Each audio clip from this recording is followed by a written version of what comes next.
Tirupati deputy mayor ఎన్నికలలో TDP అరాచకానికి తెరతీసిందని మాజీ మంత్రి రోజా వాపోయారు. ఈ సందర్భంగా ఆమె మాట్లాడుతూ 7 నెలల కూటమి ప్రభుత్వ పాలనను ప్రజలు అసహ్యించుకుంటున్నారని అన్నారు.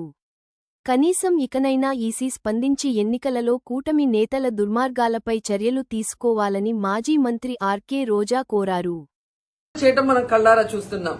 ఒకవైపు వైఎస్ఆర్సీపీ నాయకులు మాకు అవసరం లేదంటూనే చంద్రబాబు నాయుడు, లోకేష్, మరోవైపు తమ నాయకులతో ఏ విధంగా కార్పొరేట్ల మీద, బస్సు మీద, అలాగే మేయర్ మీద, ఎంపీ గారి మీద దాడి చేశారు, రాళ్లతో కొట్టారు, బూతులు తిట్టారు, కొంతమందిని కిడ్నాప్ చేసి తీసుకెళ్లటం మనం కళ్ళారా చూస్తున్నాం. ఇవన్నీ కూడా పోలీసులు చూస్తుండగానే వాళ్ళ ప్రేక్షక పాత్ర వహించినప్పుడే జరగటం అనేది ఈ రాష్ట్రంలో లా అండ్ ఆర్డర్ ఎంత ఘోరంగా ఫెయిల్యూర్ అయిందో మనకు అర్థమవుతుంది. అండ్ పవన్ కళ్యాణ్ గారు, మీ ఎమ్మెల్యే, జనసేన ఎమ్మెల్యే తిరుపతిలో ఎంత దిగజారిపోయి ఈ రోజు కార్పొరేటర్ని కిడ్నాప్ చేస్తున్నారో ఒకసారి గమనించండి. నిజంగా మీరు చెప్పుకున్నట్టు చంద్రబాబు నాయుడు, లోకేష్, పవన్ కళ్యాణ్ మాకు 93% సీట్స్ వచ్చినాయి మొన్న ఎమ్మెల్యే, ఎంపీ ఎలక్షన్ లో అన్నారు. మీది ఈవీఎం గెలుపు అని అందరూ కూడా అనుకున్నారు. అదే నిజం అనేది ఇక్కడ మళ్లీ ప్రూవ్ అయింది.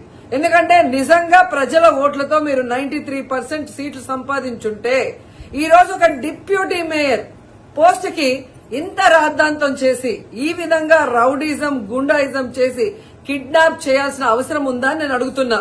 మీకు దమ్ము, ధైర్యం ఉంటే, ప్రజలు మీ పక్షాన ఉన్నారు, మీ ప్రభుత్వం సక్రమంగా పనిచేస్తుంది, ఇచ్చిన హామీలు నెరవేరుస్తుంది అని మీరు నమ్ముంటే ఈ కార్పొరేటర్లతో రాజీనామా చేయించి మీ గుర్తు మీద గెలిపించుకొని మీరు ఎన్నికలు జరిపించుంటే ప్రతి ఒక్కరు మిమ్మల్ని శభాష్ ఉంటారు.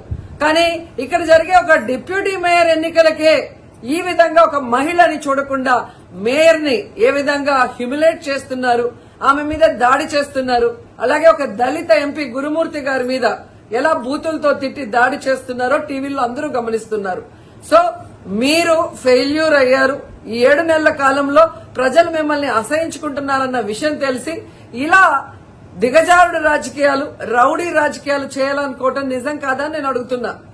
ఒకవైపు ఎలక్షన్ కమిషన్ మేము రిక్వెస్ట్ చేస్తున్నాం, ఇలాంటి కూటమి ప్రభుత్వం చేసే ఈ దారుణాలకి ఫుల్ స్టాప్ పెట్టండి.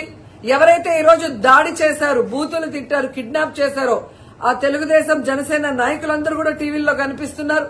వాళ్ళందరినీ కూడా అరెస్ట్ చేసి వాళ్ళకి పనిష్మెంట్ ఇవ్వాలి.